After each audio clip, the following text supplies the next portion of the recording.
Hey, everybody, and welcome back to another exciting episode of Indie Film Cafe.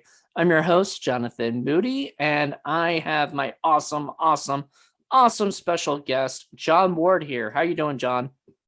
I'm doing well, much better now. Thank you.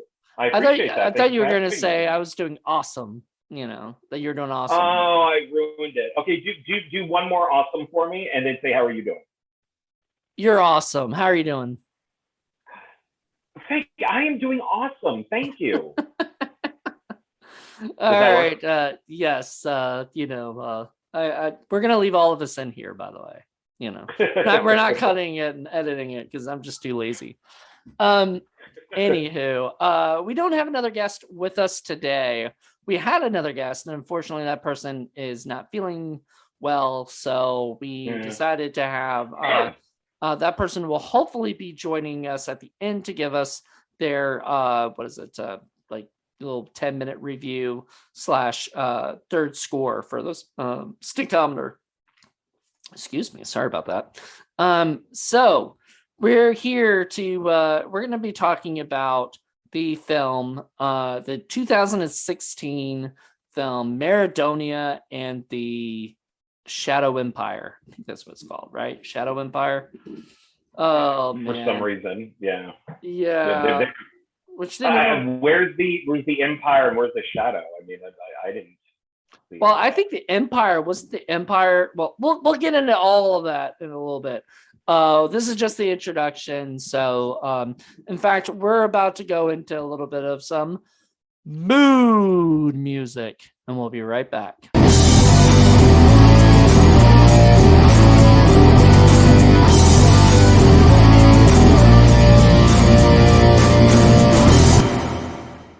Okay, we are back. Sorry, I was like, John's giving me this look like, what just happened? I forgot that we did that. Otherwise, I would have said it. Yeah, you were just like, okay, well, I was kind of paused for a second because I thought you'd go along with it, but you didn't. So I was like, oh, fuck it, I'm gonna keep going. Um, but anyway, so Maradonia and the God dang Shadow Empire. It's such a terrible title. I keep wanting to say because there's the original. To give a little bit of background, this is actually a book series. I did not even know this when I first picked it. Um, so Well, you got book series. oh no, there's like 5 of them. There's I 5. know, but I read some reviews, and I don't know if you could call them books. Um, I look. We'll get into that. We'll get into that. But apparently this was it's basically a vanity project. For Gloria Tesh, who wrote the movie and co-wrote the movie, I think, with her dad, Jerry, and she also wrote the book series. And she is supposedly, or at least self-proclaimed, youngest author. She wrote the Maradonia movies or the books when she was 12. Which I mean, I don't know if that's the youngest author because she was self-published. That So doesn't count. That doesn't count. I know people who've done self publishing, and I think that's great that you've done a book. But I mean, like I would probably have to self publish if I did a book. But it's no. I'm sorry, and unless your book is in Barnes and Noble or something like that, you're these no. are in Barnes and Noble, at least the But website. uh, but under self published though. Right. I don't know if somebody actually picked any of them up after they were self-published or anything, but yeah, they were put out through Barnes and Noble and Amazon.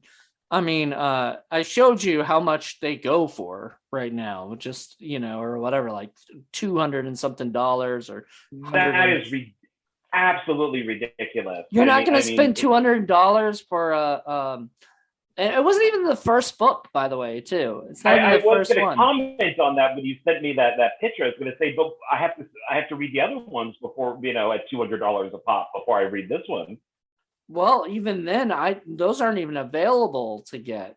Actually, no, I take that back. I found the first one is available if you want to buy it on a Nook. Okay. See, I guess I shouldn't really criticize self-publishing because isn't independent filmmaking and going through Kanaki kind of the same thing? It is, and I mean, does that not make them, like say some kid, say a 6-year-old kid directs a feature-length film and then sells it through Kunaki, and he is technically the youngest filmmaker to make a movie. Is he? I mean, can he call himself that? Like, I think so. I don't know because at the time, what was it? Originally, it was like Orson Welles was the youngest, and then Spielberg was the youngest, Mm-hmm. and like Spielberg was what, like 21. So legitimately, he was working for Universal. Right. But if you're an 18-year-old kid and you make your movie, and let's say it comes out at night that you're 19, and it shows at a drive-in, is he now the most youngest kid to make a movie? I don't know. I think I'd probably go off of the guy who was at Universal. I think that's more legit. Maybe I'm more mainstream. I mean, maybe that's why. But because these days anybody can make a film and put it up on something. I mean, That's true. most of the time it's garbage. So a lot of people put them out on Tubi. Why not? Yeah, and I have a lot of respect for Tubi. I have respect for YouTube, the people putting their movies out on YouTube and stuff. But I think there's a line there. It's kind of like how all these women young women who call themselves scream queens. Okay, you've been in 2 films, you got blood on all over your naked boobs. That doesn't make you a scream queen. We have to don you the scream queen. You don't say you're a scream queen. Right. All right. So the first book was called Maradonia and the Seven Bridges, which is what this movie was basically, because they do they do the 7 bridges or whatever. They mentioned that throughout. And so the second movie, because he even said something like, "Oh no, we're not going to ever get the second." Like, we're promised the second one, and we don't get it. No, we're not going to get that movie. Oh, we're never going to get that. And a big Thank deal of Christ. it. So I went into looking at some stuff online about this, and I dug up some information, but I'm not sure what is accurate or whatnot, and I do not want to, spread false rumors, and everything. And so I'm just gonna say all of this stuff is technically rumor unless I've heard from somebody who I know was actually on the sets and actually knew these people, right? Like, I don't want to say this and this and this is actually the truth because I don't know. I don't want to false information out there, but fake news, as a lot of people call it these days, but the Tesh family, what is it? Dr. Jerry Tesh, actually sold his home to finance this film. Oh my God. Yes. And he lost it from not making the money back. The budget was between $600,000 to $1 million. Where did the money go? I don't know. But that is what was claimed. Apparently, after he lost his home, his wife left him for that. And the movie was such a big pan that Gloria Tesh, the writer, star of the film, disowned it and disowns the Maradonia books now, has changed her name, and now sells another book series, book, not book series, maybe it'll be a series, just came out in 2020. It was called, what is it? The Secret of Moon Lake, and she changed her name to Sophia Nova, and claims this is her first novel. Well, as Sophie Nova, yes. It is her first novel. You're right. You know what? Yeah. Sophia Nova, good for you. Claiming this your Yeah. first novel as Sophia Nova, but not your first novel, period. No. And so was it Secret of Moon Lake is some kind of other fantasy thing, whatever, book. That I'm guessing she's not going to try to make it into a movie, with Daddy's money. Now Dr. Jerry Tesh has never directed anything else after this, I wonder if he ever will. I would love to see something else he's made. Oh, God. I would watch another movie by Jerry Tesh. Please let him be the next Neil Breen. I give this credit for two things. One, it's in focus, and two, you can see everything that's happening because it's during the day. So I will give him. Nope, not till the end of the movie. End of the movie, it gets really dark, and I cannot see half of it. What and I'm like, I had it on I was fine. I had it on my computer, so maybe that was it too. I was watching it on my computer on YouTube. So, by the way, yes, we watched it on YouTube. I cannot give out the link to this, so you will have to search for it, to find it online, but I was lucky enough to find somebody who had it. I think it was like in a Reddit thing or something, Yeah, how did you find this? Because the title of the movie isn't even correct. I mean, it's making fun of it. Right. So why did you choose this film? How did you figure out about it? Because it does say unlisted. Okay. Yep. It's unlisted. And so what happened was I was talking about that I love bad movies, on what is it? On Facebook. And I just have a love for them, a love for really terrible movies. We try to find ones that are just top of the line terrible things. We want to find the next Neil Breen. We want to find the next Tommy Wiseau. And I think I found a female Tommy Wiseau in that girl, in that dark fairy girl or whatever she was. She's supposed to be a fairy, but wasn't she like a witch? I don't know. We'll get into that. Wait, who? The red-haired girl. The red-haired girl in the film. Oh yeah, they kept saying fairy.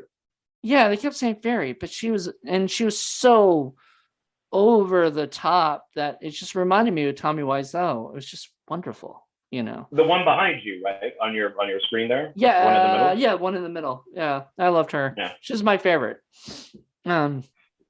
She has never acted that was her first movie, and that's so far it's been her last movie. Hopefully. Gee, I wonder why.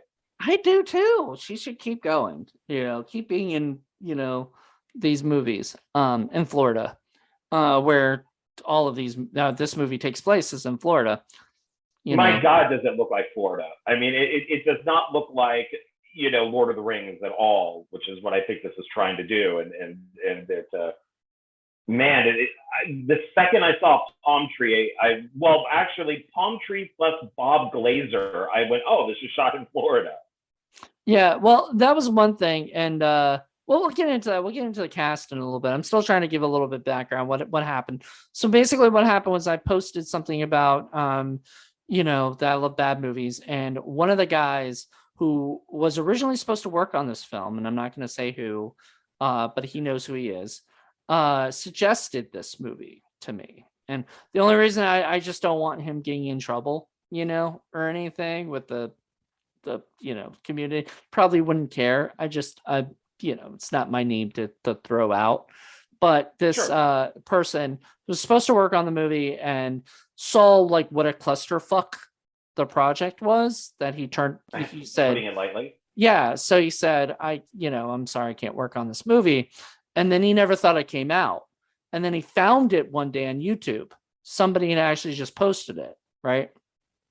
Well, what happened was somebody posted it and had that watermark and everything. So they got I guess a screener copy of it or whatever. They posted it online and then it got taken down. Right. And they got,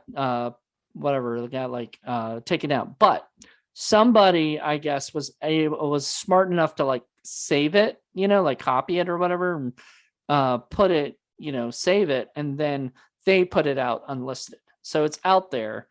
And so if you want to see the movie, you can find it. It's just unlisted. And I think from what I've understood, this is why, once again, I don't want to say where to find it, because I believe like the lawyers are trying to get it taken down, and stuff. So if you find it, make a copy. Yeah, download it from YouTube and keep it. I probably should. I should probably copy it and then put it on, like on a little whatever. It's like a thumb drive or something. Thumb drive, yeah. So I can always have it forever. And I'll probably do that. I'll just to have it, just in case something like that, because it does have an interesting history to it. That watermark I found interesting. Said rendered for AFM 2015. And I'm like, really? They tried to get this into the American film market? They probably did. I mean, that's probably part of what the budget of the movie went to, is trying to get it marketed and get it out. It's just like people watched it probably, and they're just like, because no distributor wanted it, if Paul and I really start doing what we had planned, which was we do want to take Sick Flick Productions to a distribution level.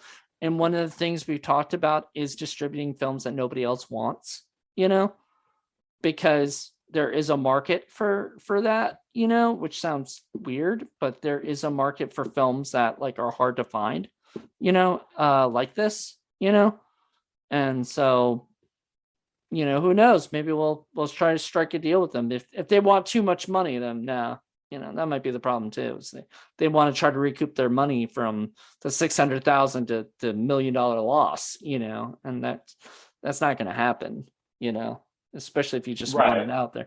I mean, sometimes you just got to cut your losses and say, look, at least it's out and available, Right. Well, when you're done telling your story, I'm going to tell mine. So please. Okay, I'm done. That was pretty much it. Just the guy said it. I found it. I was like, I even showed it to him, like, because he said he couldn't find it. So I went online, found the actual copy of it on YouTube, unlisted, sent it to him. I was like, this has got to go on this season. Like, it's just absolutely 100% has to be on. So, what was your thing?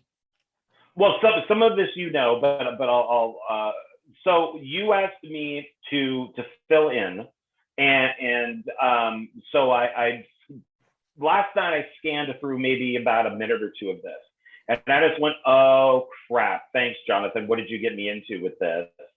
And I'm just like, I don't know, do I really want to watch this? It just looks really bad. And it's, well, I did say I would do it. And so today when I was at work, it was pretty slow. So it took about 4 hours in between customers and all that, but I made it all the way through. And while watching it, I thought the film was just really weird. So they keep calling them children when they're clearly not children. They're supposed to be high school students. And I'm looking at the girl in it, who's the sister, who's the lead actress, and all I can focus on are her boobs. That's all I can focus on.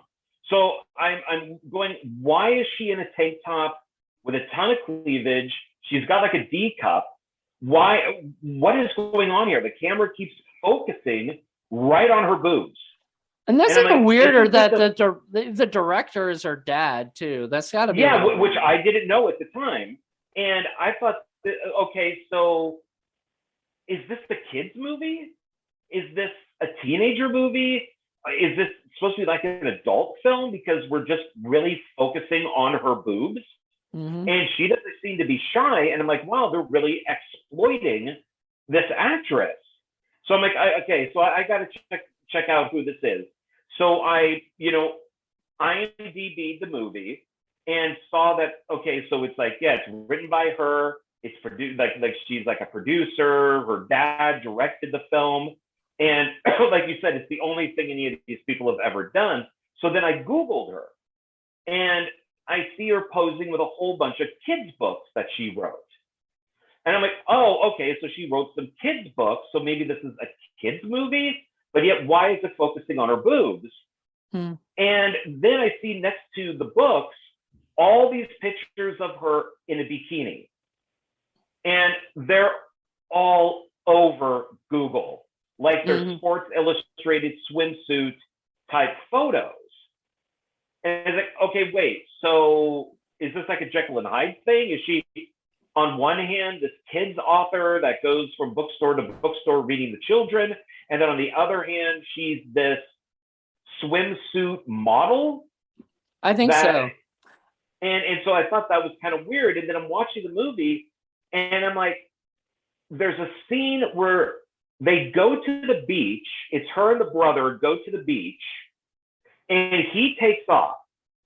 She takes her clothes off, is in the red bikini, and decides to go into the water, comes out of the water, sunbathes, and it's like, there is no purpose to this scene whatsoever, except for her to show her body off. Mm-hmm. And I'm like, oh, so she's exploiting herself. And I'm like, and once again thinking, and that's where I messaged you, where I thought, oh, she directed this film too? Because I just looked at the last name.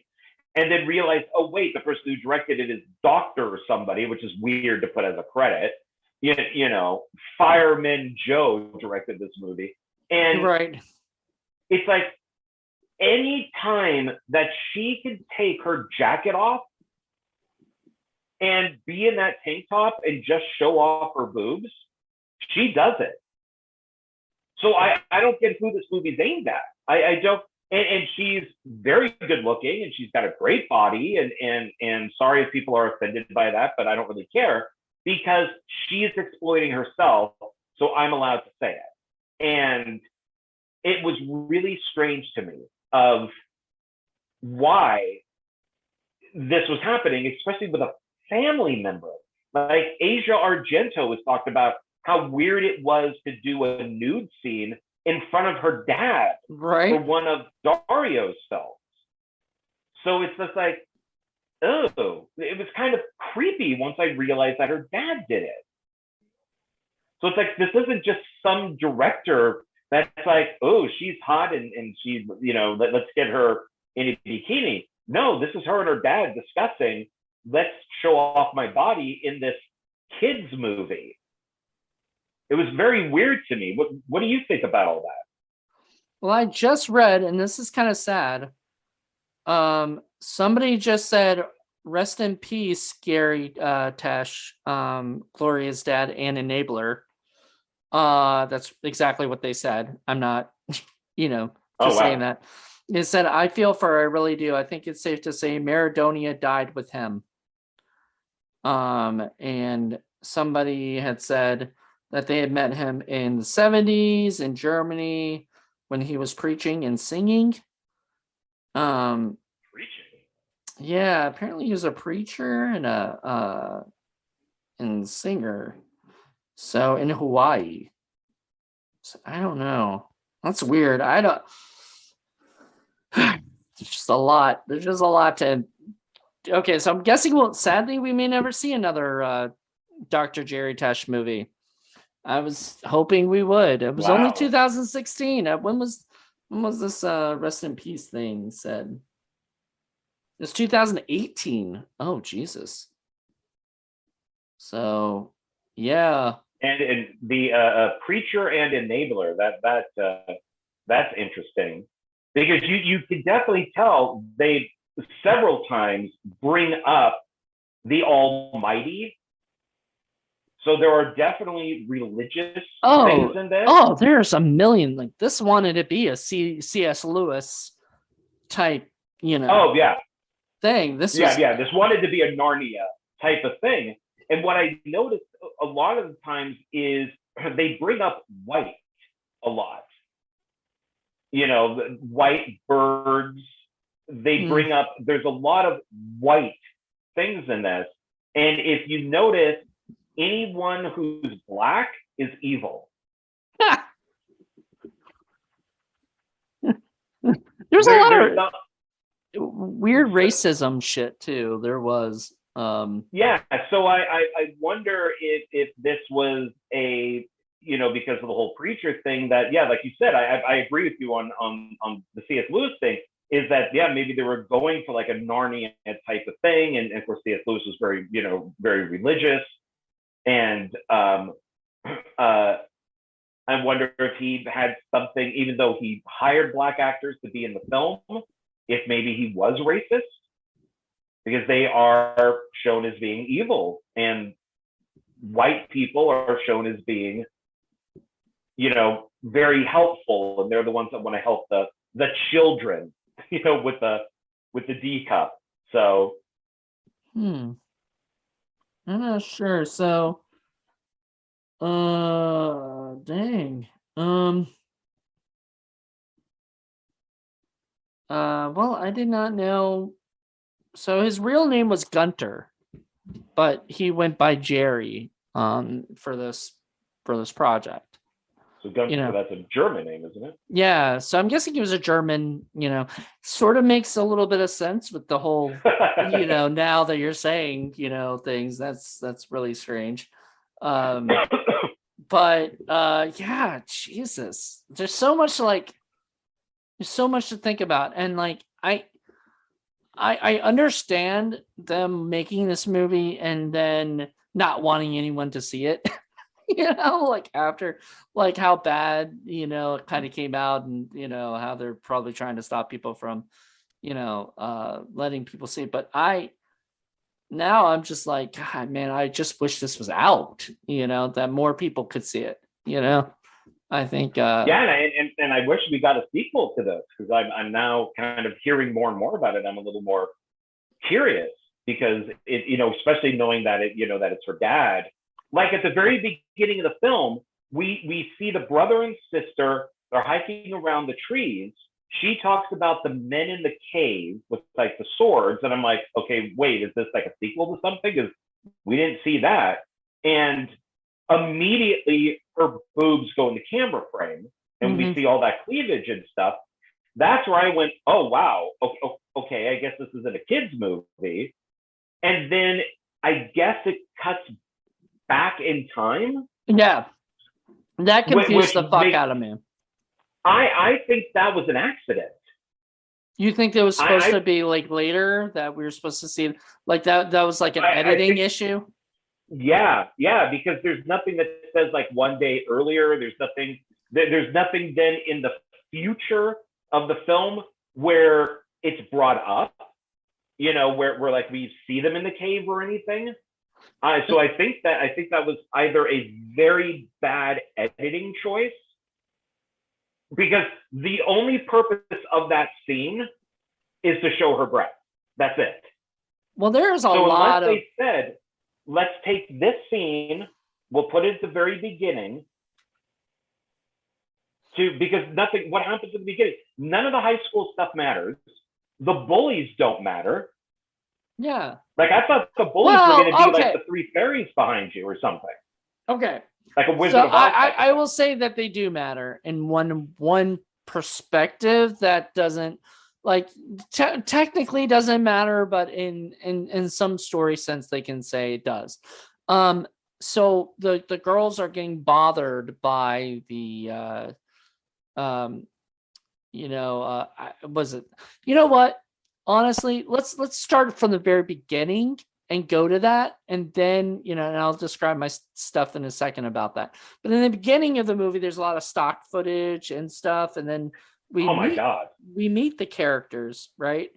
We meet the brother and sister, and you're right. Yeah, it starts off with them like feeling like they're being hunted by the two things that keep saying, we're the humans and stuff like that. So it was really awkward and weird.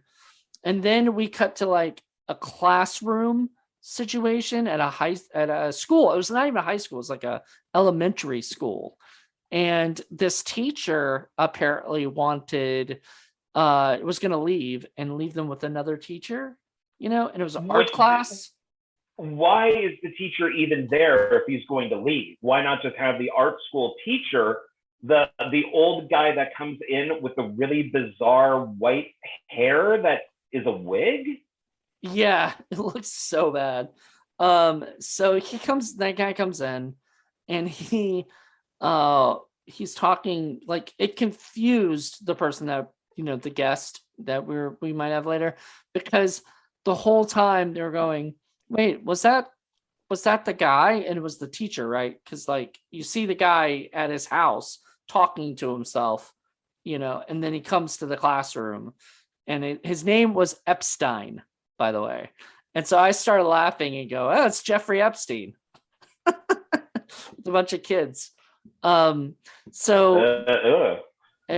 it was like Epstein or whatever, but they kept calling him Epstein, Professor Epstein or whatever. And he comes in there, and this girl freaks out.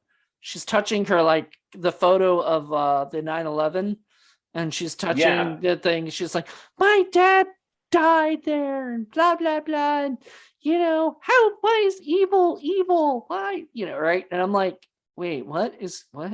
Like, I thought we were in another world before. Why are we in a classroom listening to this? Like, that scene with her touching it makes no sense. Is that the first time she's seen it? How many times has she been in that classroom and it's never bothered her until the guy with the white fake wig comes in, and then all of a sudden it bothers her, and then he has to tell the story of how, Maradonia existed or whatever, or like the heavens. And my favorite part is he would be like, heavens, there was a war in heaven, no, because, like, there's a war in the heaven, war in heaven, and they're like, in heaven? And then another kid goes, in heaven?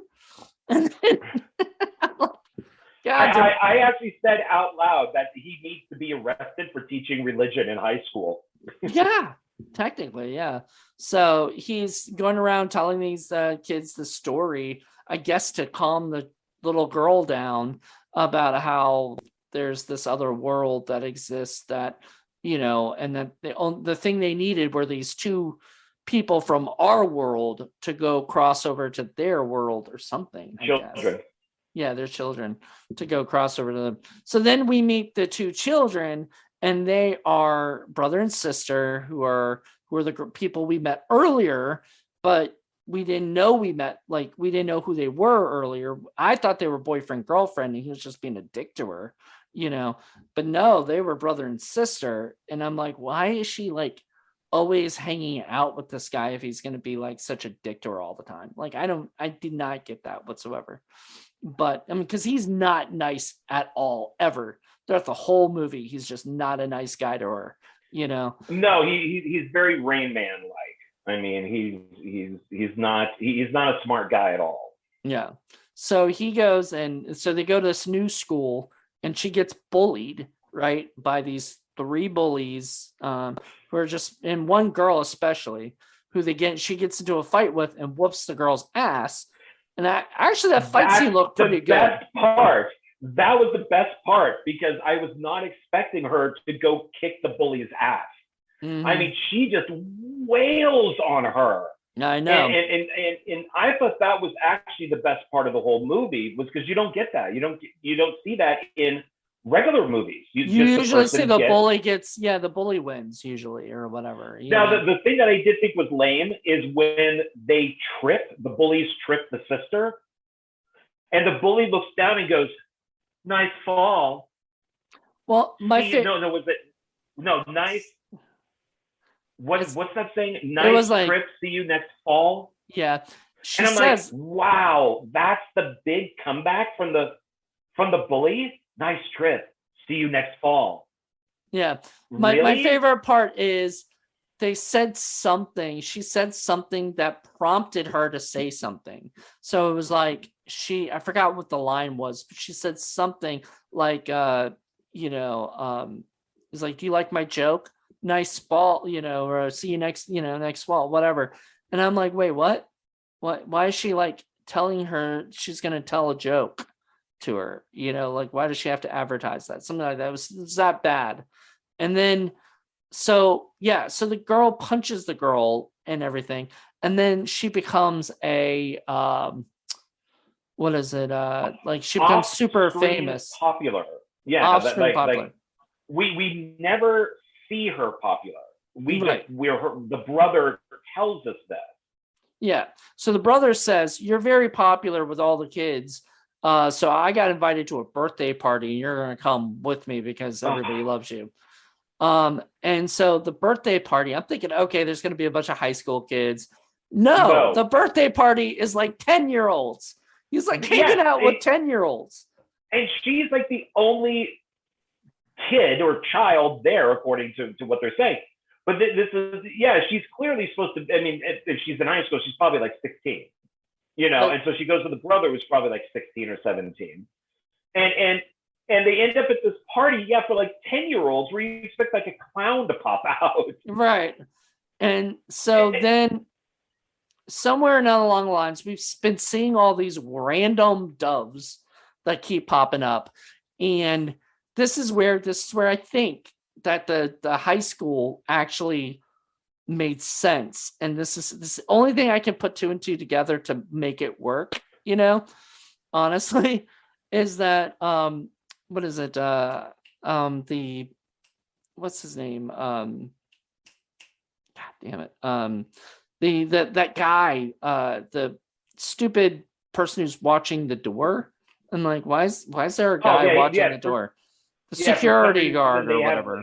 They have like a doorman there that has a clipboard with names on it. And this is like a 10-year-old's party. And there's no parents. There's no parents or anything. Yeah, there's no parents or anything. But he sees these like crows. I think they were doves. I thought they were doves, but doves or crows, because they keep mentioning crows and they keep mentioning the white birds. Right. But whatever the birds are, they lead him to the back of the house. Yeah, so they lead him back to the house because he's like afraid to get like shit on, I guess, or something, or whatever, get attacked by these birds, which are high up in the air. They're not even swooping down. There's no like birdemic on a string kind of thing. You know what's weird? There is one quick shot, and I don't know if it's just bad editing, but the birds are at the door. So he goes through the door shuts, and then you see birds at the door. Oh, that's right. Oh my God, I forgot about that. Okay. So I don't know if it's just bad editing, like the birds are in the sky and you see the door close, and maybe through bad editing they look like they're together, or maybe they are meant to be together. I don't know. But they're in the sky, they come down to the door, and then they go back up into the sky again. Yeah. So he's like scared. He goes inside the house, and at that time, this brother has pushed the sister into the pool, and she's just like laying there, like randomly, just floating up atop of the water. Which I gotta say, what is wrong with him? First of all, what she's wearing, you see more cleavage in what she's wearing for that party than like why is she wearing this type of dress? And then it's at this 10-year-old party, and then he pushes her into the pool with all these 10-year-old boys. Yeah. And she has big boobs. And it's just like, so you pushed your sister into the pool so all these 10-year-olds could see your wet sister's breath? Mm-hmm. So he does that. So she's laying in the pool. She's like flat out. Apparently there's a mermaid in there. We just see the mermaid swimming. Yeah, like a tail, yeah. Like the tail swimming. But apparently later she said that the mermaid had talked to her, and it was a stone mermaid, which made no sense because it was not a stone mermaid. What we saw was not what she saw, apparently. No. And that the stone mermaid told her she needed to go to the lagoon or whatever, And I'm like, wait, did we miss all of that? Did they just not shoot that? And they're like, you know what? We'll just explain it later. That's what she saw while she was just laying there like Exposition. That.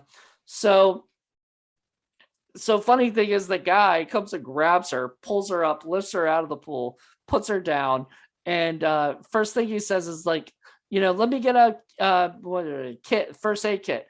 And the kid was like right there with the first aid kit. I'm like, no, that does not happen. Like it usually takes a little longer for somebody to run up with the first aid kit. And why do they need a first aid kit? Like, he takes out a Band-Aid and puts it on her head, but she didn't hit her head. She was just floating in the water. Yeah, she was literally just she didn't even drown. There was no like having to like, do mouth to mouth or anything. She was just laying on the thing. She does mention later that she almost drowned, but there's no drowning. No, there is no drowning.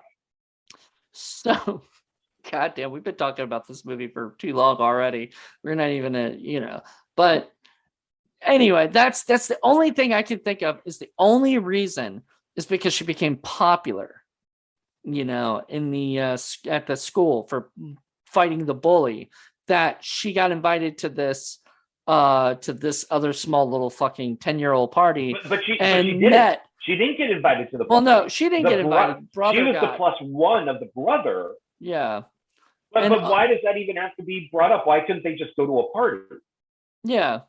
Well, they got brought up because because it was a way for that character to brag that his sister was actually cool. That's why he wants to hang out with her, which he hangs out with her all the time anyway. So the filmmakers just knew a kid that was going to have a party on a Sunday and said, "Hey, can we come over and film at your party?" Oh God, I think literally. I was telling my friend that there's a scene where there's like this one. They're like, "Oh, it's our neighbor, whatever," right? Right before they were going to go to the beach, and I think he recommended the beach or something to them, and I was like, that was probably their actual neighbor. And they're like, "Hey, let's make sure we say like, let's say that's our neighbor. Do you want to be in our movie?" And the neighbor's like, "Well, sure, I'll go to those are my thoughts." When you're telling me what the budget of this is, I'm amazed. But if you look at the end of it, it says shot in Florida and Costa Rica. Well, there's your $1 million right there, Costa Rica. But it's like everything in this looks like it was borrowed. Like they would, hey, the Ren Fair is down the street. Let's go see if they want to be in our movie, when they're done. And so they got like the actors from the Ren Fair. They got the night suits from the Ren Fair. They got, the carts, the horse, all that stuff was from the Ren Fair. There was a zoo in the woods somewhere, I guess. I don't know, in Florida, but there's like this zoo, and there's like all these like lions and other animals in cages and stuff. And I'm like, holy shit. Like, they literally went up to a zoo and said, "Can we shoot our movie?" Because, okay, my favorite scene in the movie, and I was laughing my ass off so bad, because there's a part where he's like has the dove in his hand, or he has the like bird in his hand. This one guy, I forgot who the character was. Some guy that was just there on the journey or whatever. And he's like, "Go fly, tell them whatever." And as he does this, you can see another hand grab the bird and pull it away. And I was like, did you see that? Did you catch that? Like, it was so... I did. I thought he was just handing him the bird, but you might be right that the bird just didn't fly away. Well, no, it couldn't fly away. They're not going to let that fly away. That wasn't a bird that was supposed to fly away in real life. So they were just like, "Fly, little bird." And they're like, "Here you go." Like, hand it over. Like, it was the funniest thing. I'm like, that just sums up the movie. Like, in itself. Well, yeah, because I think everything was borrowed. And even like that animal zoo is they probably went, maybe the director, Dr. What's-His-Face, is a known doctor in town, and he calls up Joe, who works at the petting zoo or whatever it is. And they're like, "Hey, can we come down and shoot for a day?" And so he has his daughter playing with the baby tiger and all that. So like whatever he could get for free, he can get for free. Which, if what you're telling me, those numbers, I mean, up to $1 million, I call money laundering on this one. I mean, there's no way this thing was $1 million. Just your picture there of the three women, that's Ren Fair. They went to the Ren Fair and just said, "Would you like to be in our movie?" Oh man. So real quick, I mean, we've been talking about this movie like all over the place. We like sometimes we have a little bit of a structure. This particular one kind of deserves to be all over the place because the movie's all over the place itself. Um, so apparently, the cast of this movie, the brother Joey, is played by a guy named Michael Rodriguez, who was he's been mainly like a grip. I mean, I guess he was an actor mainly, but he's done other things like grip. He was a grip on a company grip on Honey Boy. He was a grip on the movie As Night Falls, which was also shot in Florida by Joe Davison. If you've never seen it, I suggest watching. It's really good. It's a good indie flick. I really like that one. But he was a company gripper, Honey Boy, and he was a rigging electrician on the Lovecraft Country for an episode. So, that's awesome. So, he's been a producer and he's acted in 17 films. But like most of them you never probably heard of. The only one I think I've heard of in some way or another is a movie called Crazed, and I've heard of it because it's got Kane Hodder in it. But that's it. I don't know much more about it. So that's Michael Rodriguez. Then obviously Gloria Tesh stars as Maya, and she hasn't really done anything else film wise, except she was in a short called The House. That none of which she hasn't. This is the only thing. This project's the only one she wrote, I believe. Yeah, it's the only one she wrote and produced. The other two projects she just acted in. Then Gustavo Perez, who you may actually, I mean, if you've seen a lot of like indie Florida movies, he's really big on that. The first thing I saw him in was actually recently, was a movie called was the Beast from the East 2 or whatever. Son of Jengel. It was the second one. Whatever. Jengel 2, or whatever, directed by Conrad Brooks. He's in it. Back in the day. Okay. Yeah, back in 2002, I want to say. So it wasn't too back. It was 20 years ago. So I guess that's back in the day. 2002, 2001-ish time. But he's worked with a lot with, like, he was in Dirty Cop No Donut, which was done by Tim Ritter. So he's a Florida guy, but he was Detective Perez, which is his last name, Perez, in the Jangel 2 movie. He was also a gambler in Ocean's 11. He's been in The Punisher as a mafia thug, but usually uncredited. The ones he doesn't, other movies that he's in, he usually gets credit when he acts in these low budget indie flicks. And he was the guy who played King Apollyon, who honestly was sort of one of my favorite characters, just because his overacting worked for the movie, And you could name me every character in this, and I'd have no idea who you're talking about. He was the Lord of the Underworld or whatever, who had the people around him. Do you remember that at all? Like, oh my God, I thought he was awful. Yeah. The only thing I liked was near the end how they had the green screen out with all like the fire going everywhere, and I thought that was kind of funny. Okay, all right. Well, yeah, he was that guy. And then Bob Glazier, who you know, and stuff. You've seen him in probably a lot of stuff, right? Yeah. He was the wizard Oraculus or whatever, Oraculus, which I kept hearing Braculus, so I was like, what is that? Then Monica, I hope he got a good meal out of it.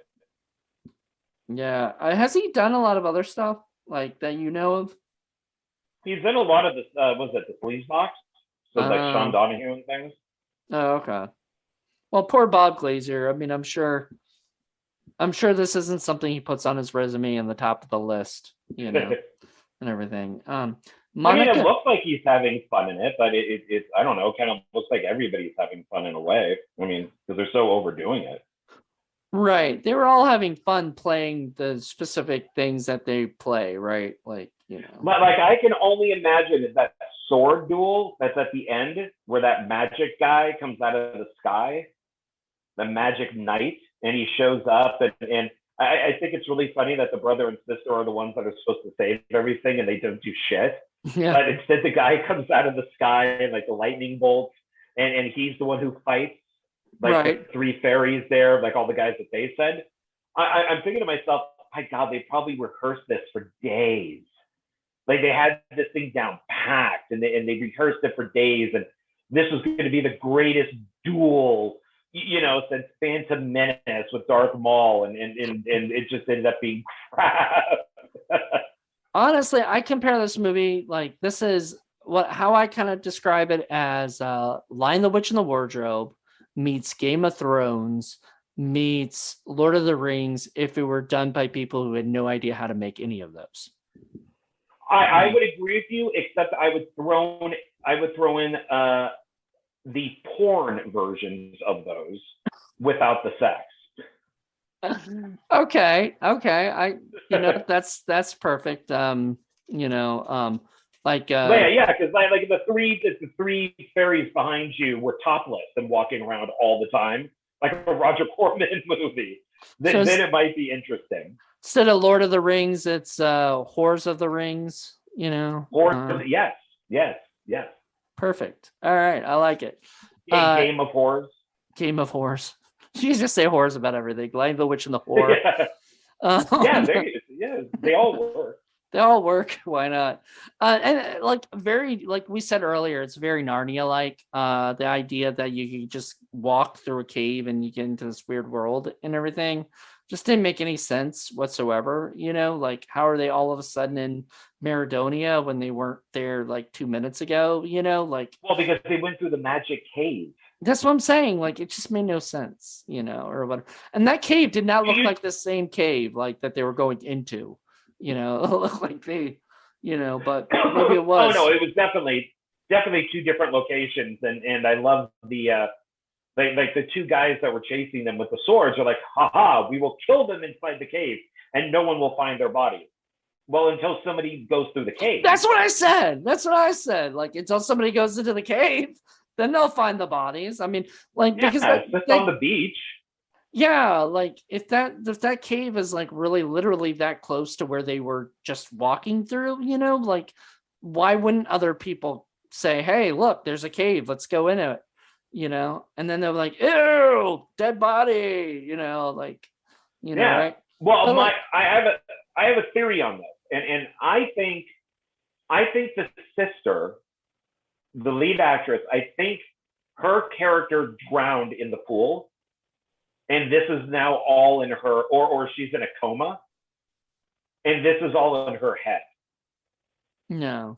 That this is none of this is it actually was all real. A dream.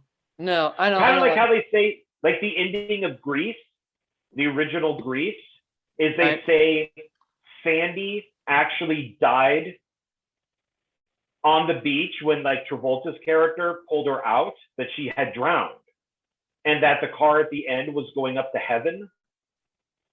I think this is the same thing. I think that she drowned in the pool, or at least was in a coma. I think you're just saying that because you want this to all be like a dream. You don't want this to be real. I have no basis on all of this at all. So I reject my own hypothesis. Yes. I reject your hypothesis, sir. God, yeah, that's great, Quentin Tarantino. Such a great line. It is. I feel like more people should say that, but more people like. I say it to my customers here all the time, and they have no idea what I'm talking about, but it sounds good. They don't know that it's from Tarantino. And neither does other people. They still have no clue what we're saying right now. Um, such Look it up on YouTube. You'll know yeah. what we're talking about.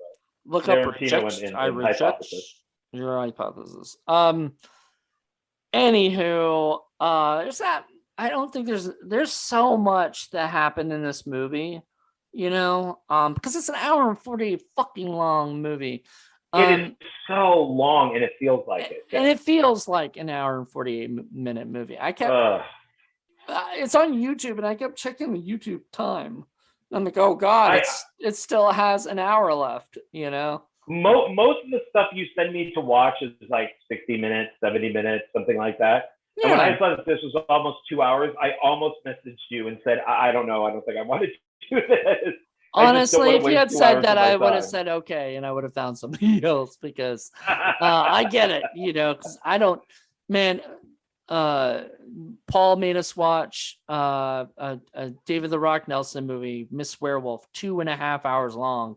We had to fast forward that thing, Oh, and the worst part is he knew it. He said he didn't, whatever, he knew how long it was. Me and just Did he do the Dr. Evil move when he was saying it? Oh, I had no idea. Pretty much. I mean, that's Paul for you, but that's that was our first and probably won't be our last 10 plus movie, you know how you said in 90210 Shark Attack it should have been you would have rated it a 50 if you could have, or 100, or whatever. That is now my basis for these movies, and that film reflects the review that I'm going to give this, actually. There you go. So given that thing, is there anything that we did not discuss that you feel needs to be brought up? I mean, there's a ton of stuff, because it's I was hoping at the end credits that they were going to say what they shot it on, or maybe even what type of software that they use for editing, because this had to be all the stock footage probably came from a stock footage package that they bought, because just none of it matched or none of it made sense. The dragon flying over a castle, served no purpose at all. So I'm curious about all the stock footage. Well, it's supposed to show I get it. It was supposed to show that Maradonia is in the night's time, or whatever, those kind of Game of Thrones style thing. That's where the Game of Thrones thing, because otherwise this would not remind me of Game of Thrones at all. But there's dragons in the fucking movie randomly that just fly overhead. But yeah, you're right, they serve no purpose. They don't shoot fire at anybody or even attack anybody. No, it just flies over. Yeah, so the editor must have had a package with all that stuff in it, and they're just well, yeah, make it like Game of Thrones, or make it whatever it is, to because we don't have enough footage, and obviously we don't have the budget for that. Which is weird, because they have an hour and 45 minutes. If they cut out all of this superfluous stuff that doesn't add anything to it, the birds and the and that stuff, it would be an hour and a half to maybe even an hour and 20 minutes, and that's a perfect length for this kind of movie. It could have been cut to whatever. Of course, Dr. Jerry and Gloria and everybody who worked on this project would have been very upset, if all that stuff, because this was obviously a labor of love to them, or whatever. This was a vanity project. This was a chance for her to get her Maradonia books sold more, looked at more, and to get their dad to become a famous director, Because I guess he wasn't a famous doctor. So it's I mean, it's where is all that money? I mean, it just doesn't make any sense to me. I mean, and I don't blame the wife for leaving after seeing this movie. Well, also after seeing after having their house get sold or whatever, that's terrible. Well, those are the chances you take. I mean, Kevin Smith has talked about that with Clerks, how he put everything onto a credit card. So either the guy was going to sell the movie or he was going to be in debt for the rest of his life. Yep. And it just went the opposite way of what this guy did. He sold the movie, and was able to pay off those credit cards plus. So one of the other things that annoyed me in this is repeating. So somebody would go to the brother and the sister, they'd be like, you need to travel to the village of Ishtar and get the magic stone. And then one of them would go, we have to go to the village Ishtar and get the magic stone. And then the other person will say the exact same line too. It happened, like I said, it happened in the with the kids too. The kids would repeat, what the in heaven. It's called, we call that in Indie Film Cafe is breening. When you do that, Neil Breen is famous for having, I don't know if you've seen any of Neil Breen's movies like Fateful Findings or a couple. Yeah. I don't know which ones, but I know I've seen a couple. Yeah. So if you watch his movies, he repeats himself over and over again, randomly. And so when there's obvious repeats, of the same line, over again or whatever, either through different characters or the same character, it's called braining, that's what we labeled it as. So, oh man, they're really braining now. See, and I like repeating, and I hate to say this these days because David Mamet is such a fucking nut job, but David Mamet back in the day, he created that stuff. He turned fuck into an art form. When he would do repeated dialogue, it was brilliant. Right. And that was one of the great things about that film Identity with John Cusack, is Cusack would repeat himself. And it's done, and that's not Mamet, but it's done really well. So you can do repeated dialogue or even repeating yourself if you're a good writer. Yeah. That's the thing. You have to be a good writer. And fortunately, I don't think Jerry and Gloria were the greatest of writers. Now, no. Even though she had books sold or whatever, I could write a novel of me talking about spaghetti all day and shit, and just put it out, just keep writing every day and just, eventually put out a fucking novel about spaghetti. But does that make me a good writer? No. Right? No. Especially not if I actually, I'm just not talented for that, Now I am interested in reading one of her books at some point, not spending that much money for it. If I can find it for like $5 or something, I would definitely love to check out what she did, and like I said, you could actually get it from Nook for like $6. I don't have a Nook, but if I ever got one, I'll buy her first book and read it. And I'll let you know if it's, because I've heard terrible things about it. Like I've read online that her books are just god awful. There's actual podcasts about the books. If you look up Maradonia, there's book reviews, of them. So I'd love to take a look and listen to that and find out. Because I mean, look, if she wrote it when she was 12, fucking A, dude. Congratulations. I wrote my first sitcom pilot when I was fucking 13. That was the first thing I ever finished. And I was proud of that shit. When reading it years later, I was like, good God, I'm glad I never tried to do anything with it. Well, just because you wrote something at 12 doesn't mean that it's good. Take it and put it up on the refrigerator with a magnet or something. Exactly. There's a world of difference of being a father who says, wow, that is great. You are wonderful. Keep going, to a father that says, oh my God, that's wonderful. I'm going to spend $1 million and make this into a movie. That's just bad parenting right there, but I don't know. I feel kind of bad because I don't want to seem like I think that like Gloria Tesh slash what is her name now, Nova or whatever. I whew, all right. What Hey, happened there? I don't know. It's just I even sent you a message. It's just cut off on me. The internet, you know. So You sorry were about. frozen on my end for about a good minute. Yeah, well, your face was the same face, and I thought you were just listening very intently.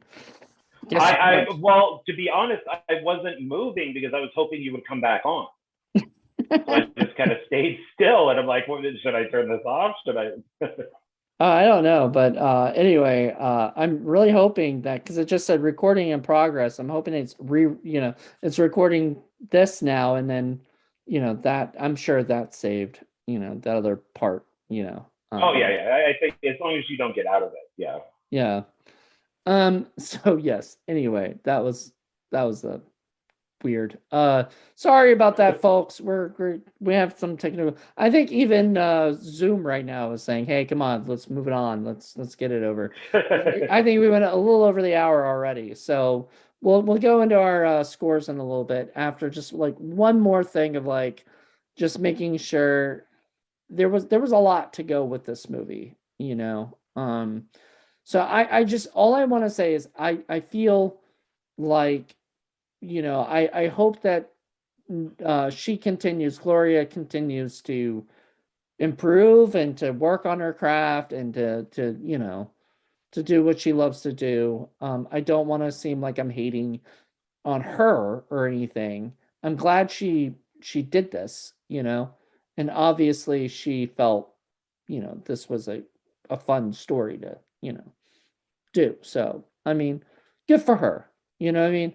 Like that's all I want to say. I'm going the opposite. You're going the opposite. If this represents what she does, then I hope she stays as a swimsuit model. So, granted, I have not read any of the books.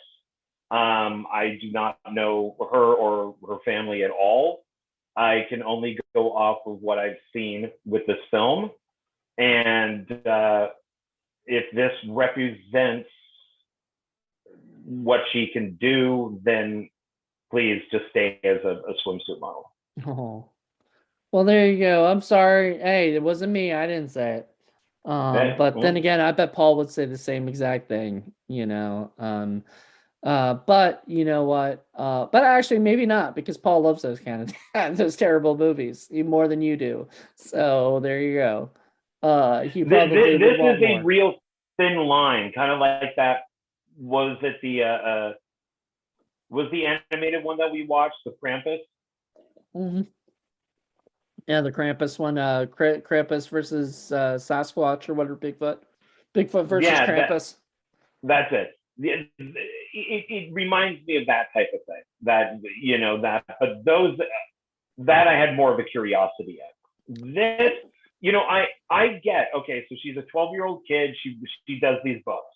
That maybe the dad sees some potential. They go out and they make this movie. And if this is the best that they could do with maybe the money that they had, and they're like, look, it's not great, but maybe we could sell this to Netflix as a kid show, like a kid series. You'd obviously have to remake the entire thing and cast better actors. Yes, better actors, better effects. They use the idea of the books or whatever it is. They bring her on as a producer, maybe him on as a producer, something like that. Okay, fine.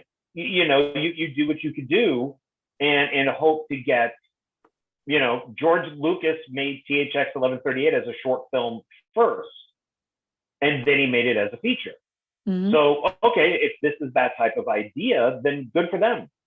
But if this was, oh man, we made the next Game of Thrones or the next Narnia. No, dude, you failed completely. Yep. There you go.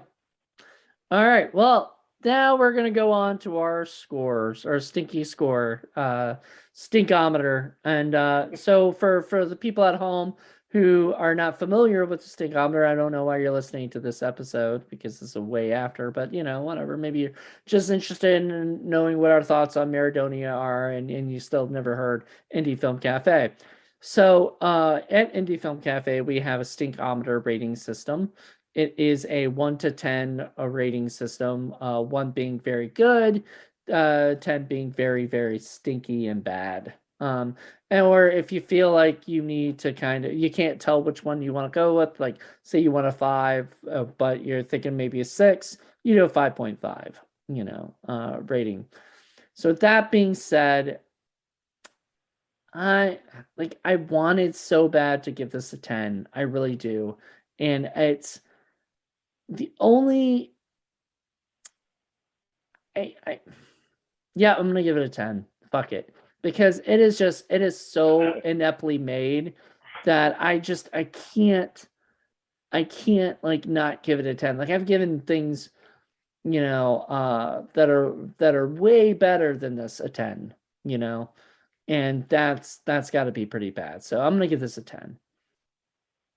Before I give my rating, I'll ask people who watch this video if you've read the books, if you've seen the film, comment below, because I'm curious if people even know what this is. But Jonathan, this may surprise you. I'm going to give this film a 1. Are you joking on me? Yes. Okay. I was like, wait. I was like, this may surprise me. Yes, it surprises the hell out of me. But like, wait, what? I am going to give this a 10. I'm giving this a 10. I was originally going to give this something like a 9 or a 9.5. I thought about that too. At the beginning. Well, because it's in focus. You can see what's going on. It's not like somebody shot this at night with their car headlights. So it's like, okay, the camera person at least knew what they were doing. But I just can't. I can't give this. It's got to be a 10. It has to be. And see, that was my thing. Because when I was just saying it a second ago, I thought about it and I was almost going to give it a 9 or 9.5. But the more that I thought about it, I just can't do that. Like, it's just too ineptly made. It's almost like when you said, if you had Nook, you'd give $6. I think that's even being too generous. Like if you could find a torrent of her books, I would download that and at least skim through it to see what they're like. But I wouldn't want to give this any money at all. I don't. It's just not. I would be very interested in sitting down with the daughter, the actress in this. Oh, you just, as long as she's wearing a bikini, right? She has to be wearing. As long as she's wearing, the bikini, preferably the red bikini, I would be okay with that. Yeah, so that'd be all right. But no, I would be curious of now, since the dad is has died, I'd be curious to talk to her, especially since she disowns it. Of please, what's going on with this? What is this? Well, I wonder if the dad is dead. I mean, somebody said that, but I have no other proof that he's actually passed away. There's no actual, like, I can't find an obituary right now that says.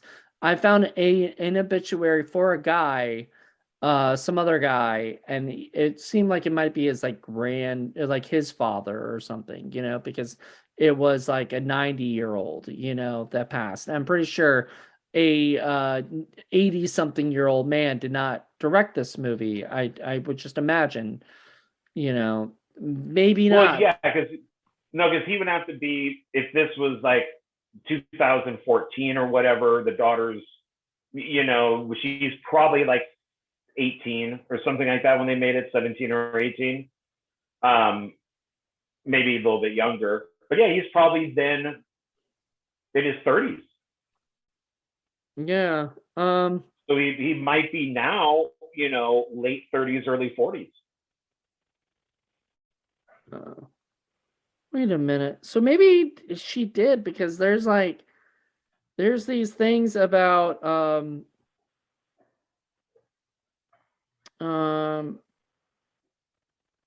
on. There was a GoFundMe for funeral arrangements. Beloved Dr. Jerry Tesh's, oh, Jesus. Why do I have to verify myself?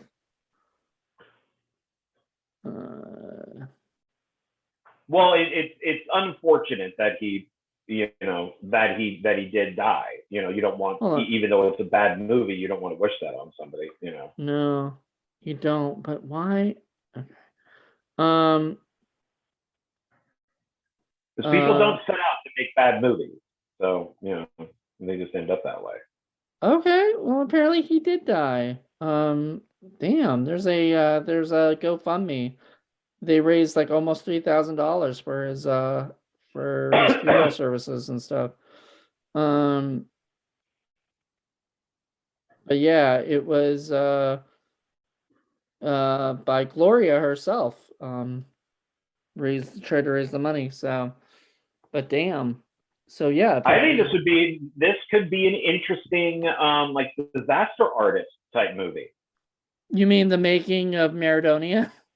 Yeah, with the selling the house and the mom divorcing him and the daughter not wanting to have anything to do with it and changing her name.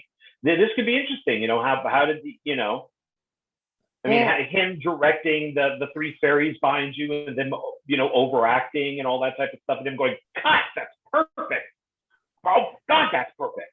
I feel like we had that too many times. Like, I think you were even the one who said you were like frustrated with the Dolomite movie because it was the same thing as Ed Wood. It pretty much was beat by beat Ed Wood. Yeah, and we've already got like disaster artists as Ed Wood also, in a way, but more like the guy's still alive. You know what I mean? So I don't know. The funny thing is that probably the Dolomite film and I know Badass and then Disaster Artist are probably really what happened, to a point. Well, Ed Wood is not what happened. Actually, Ed Wood is somewhat of what happened. It's not exactly. I feel like we could get into this on another discussion. I feel like it's kind of like dragging the Bruce Lee story. It's what you want Bruce Lee to be, but it's not. Yeah, there's things that they took liberties, on. Ed Wood, they took a lot of liberties. The Bela Lugosi had a wife at the time, and they never bring up his son. That's true. And there's a lot of stuff in there that they left out, but Ed Wood is still a great movie. So, yeah. But it's I think almost a kind of the template for a lot of these films. Yeah. And so anyway, yeah, it would be cool, but I don't think we could ever get the rights to make something like that. I don't think anybody could get the rights. I don't think Gloria would allow anybody to make a movie about her father and all this other stuff. But oh well. Well, this film would have to get some sort of cult status, like right. Yeah. And then she would write the book about it, and then we would buy the rights to the book. Yeah, she'd have to get a ghostwriter like Greg Sestero did. Greg Sestero had another writer come in and help him with the writing. Oh, they all do. Yeah. They never write their own stuff. They always have that other person. Yep. Well, thank you so much, John. So join us. There'll be an extra 10 minutes or so, I believe, of extra stuff listening, maybe longer. I don't know how long it's going to go on because we haven't recorded it yet. But there'll be some extra stuff with our extra scores. So we'll find out. We'll figure out if it is a 30 or if it's a little less than a 30. But it can't be less than 20 now. It's already 20, so we'll find out. And there's no way anybody's going to give this a 1. So we can count that it's going to be high up there, but I don't know. It may get a 9 or an 8 or a 10. We'll see. Well, if your guest coming up is being too nice, then maybe we'll get a 9. But yeah, we'll I decided not to go Alien Beast on this. So even with my 2 positives with it, that you almost did with the 1. Even as a joke, that scared the shit out of me. I'm like, wait, I was having Alien Beast flashbacks. For a second, I was like, God damn it, John. You're doing it again. You didn't do this for Totem. You didn't do this for what was the other one you did this year? God, what was the other one you did? You did something else earlier with Knights of the City. You gave a 10 to Knights of the City. Oh, did I? I believe. Yeah, that was not a good movie. That was not Totem one you was bad too. But yeah, you were adamant about hating on Knights of the City. Well, I became more used to doing this with you guys. So I think with like Alien Beast, I just wasn't 100% sure on how mean I could be. But you know, trust us, you can be mean. Yeah, well, especially after was it 90210 Shark Attack? Now I kind of base everything off of that. You know? Yeah, that was the harshest one, you know. But yeah, you gave 10 to Knights of the City, which I'm like, which shocked Paul because he's like, Knights. He was reading the stinkometer scores. I sent him the list of ones that we've already done, and he hasn't heard that podcast yet. And he was like, "Wait a minute, you and Madeline gave it like a 3 and a 3.5, and he gave it a 10." It's not a good movie. It's lies. It's a great movie. It's fantastic, and it's got some great. No, it is not. Compared to some great music. Breaking 2 and Rapping, the film that had to happen. You know, no way. All right, we're done. We're done. Okay, for tonight. Thank you so much, John. You'll be back. I know you'll be back for one more at least. If not, who knows? You know, you seem to be the go-to guy. Hey, do you want to come do a podcast? You're like, sure. Except now you might be a little bit more carefully select about it. Like, oh man, do I really want to spend an hour and 45 Especially minutes if it's almost watching this? 2 hours. Yeah.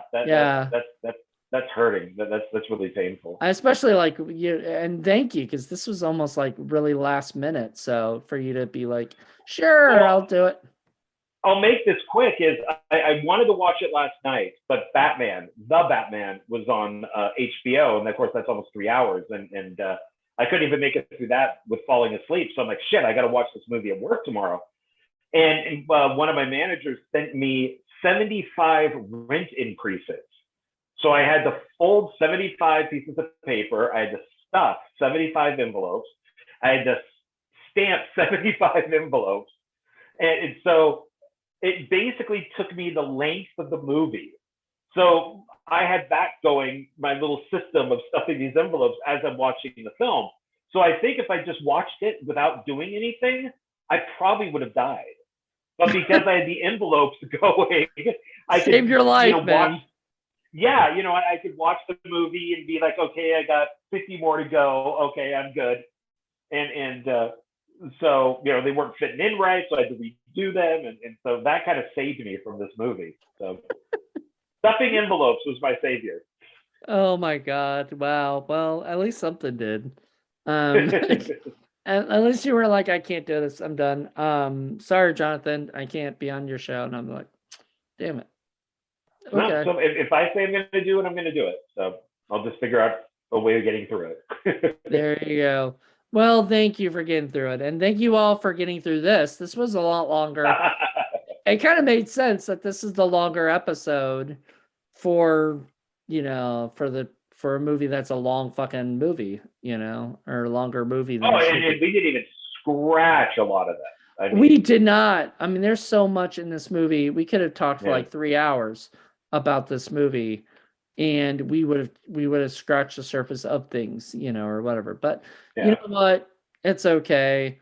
Go find Maradonia if you can. I suggest people watch it. I mean, if you want to see something so ridiculously bad, this could be the next Birdemic. I think even Birdemic's better than this movie, for sure. Oh, I love Birdemic, as I told you before. So that's to me, comparing something to Birdemic is like this is almost insulting. Well, how about it's better than The Room? No, I mean The Room is better than this. There you go. I don't have the love for The Room that people have. I only watch The Room because of the Disaster Artist. Yeah. And I hated watching The Room. So I don't get people's fascinations with it. To me, it's just a shitty movie. I It's prefer the making of the movie. it's more fun to watch it with people, trust me, and That I can see. and watching on riff tracks is a lot of fun. Watch that in the theater, and that with an audience is just the best. It was a great time. So I would suggest that. But anyway, watch this with some friends, get drunk, hang out, have a fun time, watch Maradonia. You'll be laughing your ass off. I was laughing my ass off like left and right because of how bad it was. You will be passed out if you want to do a drinking game and how many times they repeat the dialogue. I mean, it's just take a shot for each time one of them repeats the line, and you'll be caught by the end of the movie. Or take a shot every time they punch in on her cleavage. Cleavage, and it's a lot. Yeah, so there you go. All right, guys. Thank you guys so much for joining us tonight. Get ready for the other part of the interview, the other part of the show review, and join us. Well, I'll probably end it there. Saying all this extra stuff. So thank you guys, and see you in a bit. Bye. All right, and we are back. So the guest I wanted to have before, unfortunately, couldn't make it. But we have another guest who, so let me explain this real quick. I was discussing to Paul Presenza, which we'll introduce him, but I was explaining to him that there's a, if you wanted to really watch a horrible movie and rate and review it with us, he can have the pleasure of watching Maradonia. But unfortunately, and then I think it even broke Paul. He got really mad at me, and he can explain some of that stuff to you too. Hey, welcome, Paul Presenza. Maradonia, what a shitty film. But it's kind of a cheat though, because this isn't out in public. Mm-hmm. There's a version that's out in YouTube, which is the only way we were able to see it. But trust me, I looked, and not only is it not out there, I don't think it's ever going to be out there. I think the people who's made the movie, or what's left of them, have paid lawyers to make sure that the internet is scrubbed of this particular movie, because apparently when it did finally go out for public consumption, it was universally panned as the giant piece of crap that it actually completely, totally is. So when we do our review on the website, and you say how to find it, you're not allowed. You can't tell people how to find it. No, because they'll have to scrub the internet themselves and try to figure it out like we did, because that's the only way you could do it. I mean, for all we know, they might send stormtroopers out to break our legs if we post anything about this particular movie. But well, they're posting it. That's going out there. I don't care. But it's a bit of a cheat, because there's no way I could possibly have known about this movie's existence. It's on IMDb. Yeah. It's on IMDb. Huh? Like it exists. Yeah, but I don't sit there and read Internet Movie Database. That's true. And you don't really know most of the people that acted in it or anything. With the exception of one or two people, surprisingly, yeah. And I got a few. Oh, I want something to say about that. You go right ahead. But yeah, this. I mean, it's one of the worst forms of vanity pieces you will ever see in your life, and clearly there are a lot of bad vanity piece movies that are out there. We see them all the time. Most of them are trash. Every now and again, you might get one that actually works if you manage to get somebody who's actually talented. But for the most part, they're basically ego stroking. And sometimes they're bad, but they're kind of fun because they'll approach it from a particular way. Like a Neil Breen movie is a Neil Breen movie, and there's nothing else like it. It's still a vanity ego piece, but he does it from so outside of the box that you can't help but like it because it's actually fun. There's nothing fun about this movie. I'm surprised you survived all of it, Yeah, well, It's bad, and the thing is that it becomes torturous because it just doesn't get any fun. It doesn't get any good at all. There's not a lot of anything to say about this other than it's just interminable. But yeah, so it's this guy, Dr. Jerry Tesh, who is some kind of weird, televangelist person who also set up a whole bunch of these false donation drives that he had money from. And he, like a lot of rich people, he simply went from one bankruptcy to the other where he was cheating people out of money. And he grew his family up like that too, so that his daughter, Gloria, was some kind of weird self-entitled, person who likes to cheat.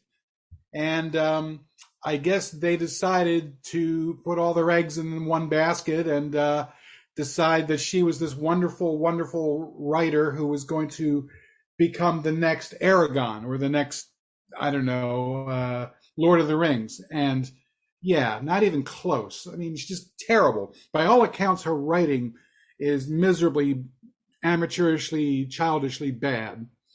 But that didn't prevent them from deciding to sink all of their money, and I do mean all, I mean from the family house on down, into this production, something like $600,000, $650,000.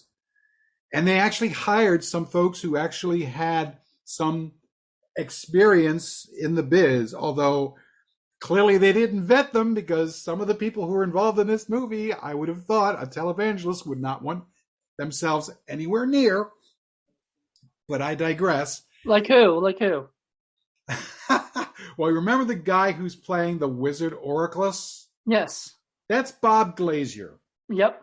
Do you know Bob Glazier? He's a Florida guy, if I'm correct. He's a Florida guy. And I'm sure that's pretty much the reason why they hired him, because he was a local actor. What they probably don't know is Bob Glazier's been in a bunch of sketchy ass movies, some sketchy ass horror movies, pretty much on the pornographic side. I have some of them. That's why I know him. Some of them are really sketchy, dude. Like, are these like from the Sleaze Box guys or something? Oh yeah, among other things. So yeah, it's the kind of stuff that I intend to show you and Kate when we finally get around to that extreme horror kind of stuff. Oh, she'll know those people. Like she will, yeah. I'm sure. And there's a few other folks in there too. The thing is, because Gary Tesh is such an amateur and such an idiot and so completely talentless as a director, he manages to make sure that every single actor looks terrible. Clearly there were no extra takes. Clearly he didn't care how lines were delivered. Clearly he only cared about, making this thing, just set up the camera and let it go, and that's it. If you see any of if you do any research, because of course, me, I get obsessed and I go down the rabbit hole pretty easy. Oh God, you were sending me like lots of shit. Yeah.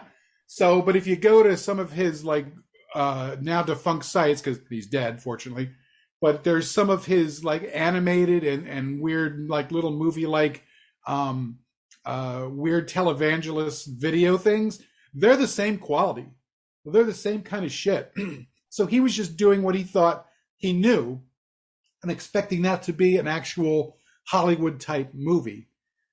So don't ask me how or why, because I kept thinking while I'm watching this, there is no way anybody with a sane mind and an ounce of respect is going to see the stuff that's coming out of this and say, yeah, really good. Every single scene is a complete fail in every kind of way. It really is. I mean, okay, you can see them mostly. You can kind of sort of hear them, although there are a number of times, I don't know if you've noticed, but they're dubbed in because clearly they didn't have microphones, or they didn't work, or the sound was shitty, or they caught all kinds of shit in the background, like that one scene where they're on the stone beach, and they're getting in all kinds of noise from animals and insects and other things, and it's just drowning out the dialogue. It's very helpful for. So yeah, clearly these guys didn't do extra takes. They didn't care about coverage. They didn't care about really anything. But the worst sin of all was to just not, control the actors, to not say, hey, you might want to dial it back a bit. You might want to try a different take. You might not want to go, you know what I mean? Well, okay, that's a good point. But first of all, like, I guess, it was Jerry Tesh's first movie, or Gary Tesh, I think that's how I saw somebody pronounce his name, Gary Tesh. It was his first movie. He'd never done as far as I know, he never directed anything else. So, you're going to have bad acting in your first movie, no matter what, because you don't know how to tell somebody that stuff, But then again, that's why unless the man has never seen a movie before, surely he understands that people going over the top like that is generally not the way it's done. Yeah, especially for a serious movie like this was supposed to be. Exactly. Setting a tone. It's ridiculous. I'm thinking primarily of the quote-unquote evil fairies. And, do they get a taste of our powers? Oh, my God. That was just like... That was drove you crazy, huh? That was so bad. It went all the way over to good and then right around to bad again. Gee, thank you, John Ward. Yeah. Yeah. And not in a good way, in a I'm so embarrassed for these people way. But everything was very amateurish and very sixth grade schooly kind of thing. And again, this is on the directors. Now the thing is, like I said, he hired actors, people who were local. Why didn't he hire an assistant director or somebody to help him, somebody to guide him, somebody who knew some technical stuff? Somebody who can help him set up shots, somebody who can say, that guy might want to try the take again, stuff like that. He probably didn't think he needed it, he thought that he could do it all himself. And what does that tell you? I can just make a Hollywood movie all by myself with no background. Yep. Well, he's a doctor, or something, right? I don't know what he's a doctor of, but he's a doctor. I presume a doctor of divinity. God knows how legitimate that is. Probably not much. Divinity. I listened to one or two of his little sermon-y kinds of videos, and it's just raving nonsense. It's extreme religious crazy shit that mainstream religion would go like, huh? What the fuck are you talking about? But, down in Florida, there's all kinds of shit like that. And all you have to do in order to get the money from people is to exploit their hopes and dreams and give them all kinds of nonsense that, of all kinds of different shit. And people will just happily give you their money. And he was getting away with it for quite a while. And then, for whatever reason, he just decided that the daughter was the golden child. Now, I will say this about Gloria. She's a fine looking woman. And if she had decided to become an actress or a model, and if she had actually worked at her craft, she might actually be something or be useful. Mm-hmm. No, but how do you survive? How does an acting talent agent look at what she has done and say, yeah, I can't work with that? Well, she becomes a rapper. Apparently she's become Goldilocks. Goldilocks. whatever the easiest shortcut to money is, I suppose. Well, you're right. Yeah. She's sort of like the father. Yeah, exactly. And that's just it. I guess neither one of them have an idea of what it actually means to be, a filmmaker, whether you're an actor or a director or a writer or whatever. It's not easy. Okay. Hey, many of us first-time people or people who would love to make movies think you can just whip it up. You cannot. And it's a very big fine line between people who, have fantasies about making a film and those who actually do it. even people who end up making a shitty movie like this, fair fucks, they actually put it together. That in itself is an accomplishment, okay, that most people can't get beyond. So I will give them all credit for that. But I mean, it had a beginning, a middle, and an end. Middle and an end. Well, It had an end-ish. It's to be continued, of course. Well, yeah, and then that's the sad thing, because, you shouldn't ever do that for your first film, because you just never know if it's ever going to be continued. No. Well, yeah, I call that the Remo Williams effect, because we were promised more Remo Williams, and of course that never happened. All right. But it's just bad on a stick.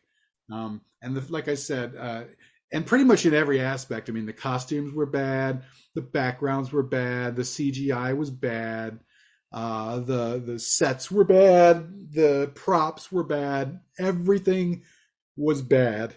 The writing was bad. The language, the dialogue was terrible, stilted, and ridiculous. I love, you can tell when it's amateur hour when people are talking to each other about people they already know and have presumably known for years, yet they still must tell them their name. This is my brother, Joey. I told my brother, Joey. Over there is Joey. Hi, my brother. Your name is Joey. We get it. We got it way, way back at the beginning, but for some reason you've decided we have to hear his name constantly. It's a mistake that you make in 8th grade when you're writing stuff for the first time. Right. I'm sure you have writings from grade school that you don't want anybody to see. I sure shit know that I do.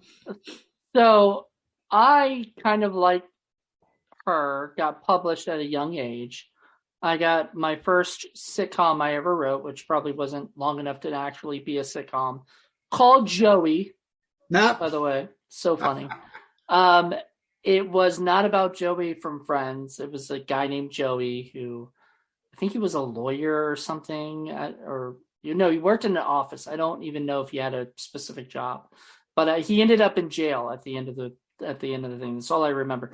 My sister had that published in her underground magazine because she thought it was really cute that her 13-year-old kid brother wrote a script, and I was excited then. Years later, I refound that, magazine, looked through it, found Joey, and I was like, oh God, Cringe. People saw this. Oh my God. But I hope it doesn't even say written by a 13-year-old. It should have fucking said that because it was god awful. But that's the thing. I mean, everybody goes through that, but you don't publish it. And you certainly don't run around and tell everybody in the world that you're the world's youngest novelist. That's horseshit. Okay. She self-published it, or he published her thing, which basically anybody can publish if you're self-publishing. Okay, it's not like it went to a publishing house and a literary agent saw this and was like, oh my God, this is great. Which, by the way, if you notice, if you ever find that one trailer, it's got that one literary agent who's like, oh, this girl, she's the youngest author. She's written all this stuff. She must be worth millions of dollars. No, you actually have to read the shit. And when you do, you're going to notice that it's clearly garbage. You know what I mean? So it was a scam from the beginning, basically. I don't know, man. I can't find a copy of it without it being like $250 or something. Yeah. Well, it's like one of those things. As soon as it becomes popular because of how bad it is, everybody wants it for the wrong reason. It's out of print. So the only way you can get it is Amazon used and new, and they're not going to sell it for like $5, because that shit's hard to get. I did come across a couple places, if you're interested, for like $50 or $60, and I found a few swap places. Sorry, not even 50. It's not even no. I mean, you can buy it for 50 and 60. I'll borrow it. I'm not touching that. Yeah, I'm just saying. I love bad movies. I don't like. If it were like $15 to $20, I might take that on. But at 50 or 60, no. I have to be very careful these days, because literally everything is getting too expensive. Even getting movies from people these days is expensive. No. If it were someone like Ed Wood or Ray Dennis Steckler, I might cough up the money. But, Gloria Tesh, I'm sorry. No, not going to happen, Gloria. Sorry.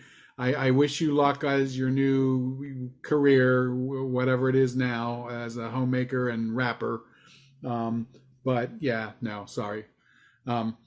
So the other thing that gave me tons and tons of indigestion and pain with this is, of course, you know me, I love fantasy novels and fantasy stuff in general.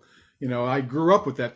The thing that saved me from being a little, punk in jail was the fact that at a very early age, a teacher gave me Tolkien to read at third grade when I was out breaking windows and carving my names in desks and kicking nuns and being a juvenile delinquent. And I had no interest in school and certainly nothing in literature. They found the Hobbit. That's why it's my favorite book. And I read The Hobbit cover to cover, and I absolutely loved it. And it's what got me into fantasy to begin with. So interesting. Dark is Rising is my favorite book. And that was because third grade or whatever, my dad used to read me books to get me to go to sleep, Oh, okay. And he read The Dark is Rising. And we found out later it was a whole series. We didn't know that, but he just read the book and it was amazing. It was such a great movie or great book. And then the movie later was terrible. They didn't even call it The Dark is Rising because, it was that bad. But so anyway. Are you upset that he didn't read you the Maradonia series instead? Well, sadly, that series wasn't around when I was 13. This Gloria is younger than I am, and she was 12 or 13 when she met it. You know what? It would have been interesting because if you actually watch some of those videos, there are like little kids that say they love the Maradonia books, and I don't know if they're just paid to say that. I'm sure they were. They were paid to say that. You think? I'm sure they were. That's all part of the scam. In fact, if you go on, you do more research, you find out she paid people to give positive reviews on Amazon. She paid people to give positive reviews on all kinds of different things. Wow. So this, and again, I can't for certain say that it was definitely her. Could have been her father. Could have been her father mostly behind all this, but it wouldn't surprise me if she was also involved and also tagging along. Because it seems like she's gone on and continuing it in her own way. But I don't know. I mean, clearly this is, an unfinished, really, really, really, really bad movie made by people who had no idea what they were doing. And right. I can only imagine what people like, even Bob Glazier, who is in some of the shitty, low micro budget crap movies, probably saw this and got it and was like, oh my God, is this the worst thing I've been in? I think so. Well, it's funny because I bet when they were doing it, they thought they were going to be making art and they'll be making this great thing because it costs so goddamn much, If it costs that much, then it must be, then it must be a great movie, That's what people think. But I mean, some of the best movies cost like $5,000 and some of the worst movies cost $500 million. It doesn't matter how much money you spend as long as you treat it well. Right. And what are you spending the money on? I mean, I look at poor Ed Wood. Poor Ed Wood, all he would have is 2 nickels and a ball of lint that he found in his belly button, if that. And he made bad movies, but most of that you can blame, in addition to the bad writing, is the fact that he didn't have the money to do it. In fact, he didn't even have the money to get his movies, I guess exposed or whatever it was called back then. Developed. I mean, movies that would sit on the shelf because he couldn't pay for them. This guy had the whatever he sold his house for. Like I said, I think it was something like $600,000 or something like that. Where did that money go? Where did it go? They had a guy who had horses. The horses were real. The horses were okay. That's about it. Just terrible. Yeah, it was terrible. So is there anything else you dug up and found out or whatever that you want to share? There's actually a lot of stuff. I don't know that I want to go into too much detail. There's a lot out there. Everybody can sort of do it on their own, and I'll probably put up a few things, on our website. when we end up doing the review and putting it on there, because I put links and I put things on there. Yeah, so you can add some extra stuff if you like. Yeah, because I can't really add the normal stuff that we normally would get. You're not going to get a poster. You're not going to get a T-shirt. You're not going to get a mug. You might get a poster. I think there's a poster. Really? I think there is. When I looked it up, I think there was that. That's about one of the only things. Are you going to get the poster? I don't think it's a poster is able to be made unless I went to like Staples or something. Yeah, you could download a digital version and hang it on your wall. Let's, you know what? If we can get one of those little ones or whatever and put it up on the IFC wall, I'll do that. I just want to sit Chris Seaver down. He had such heartburn about his movie, the Quest for the Egg Salad. I'm like, dude, that is Tolkien compared to this movie. That is, I mean, that he loves Tolkien. He loves that genre. He loves fantasy. He loves that kind of shit. Like he went crazy for the Lord of the Rings, I believe, right? This chick probably doesn't know the Lord of the Rings from fucking Game of Thrones. You know what I mean? Like she doesn't know shit. So she, made a movie.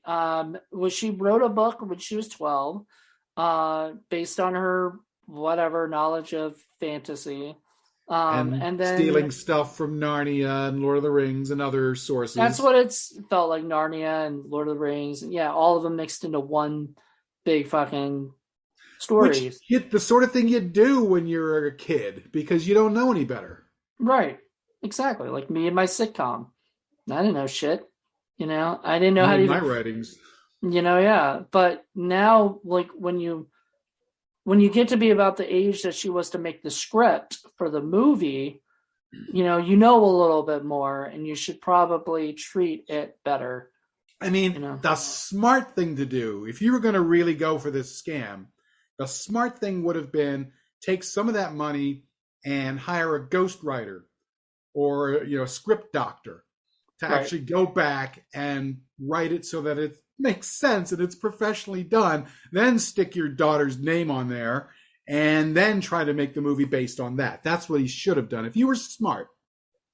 Right. Definitely. But, we can't say they were very smart about this at all.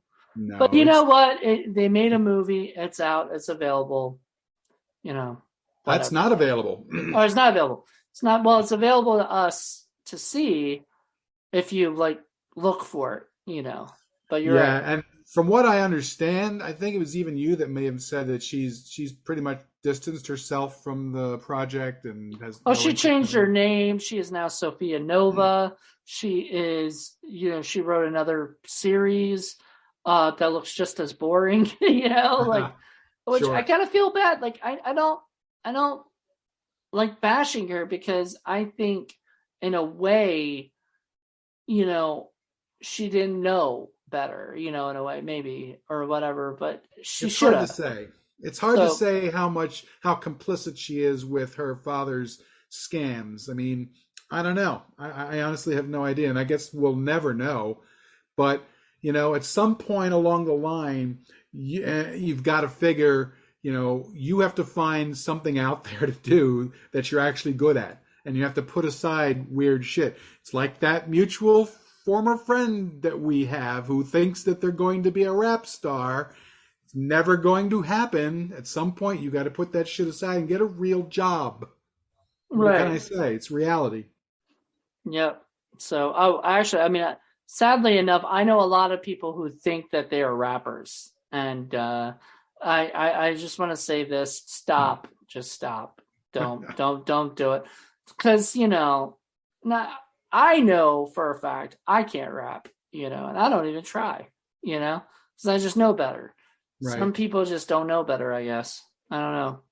Yeah. Anything that has to do with the arts, you have to be good. You have to be fundamentally sound. You have to be able to write, before you can even rap.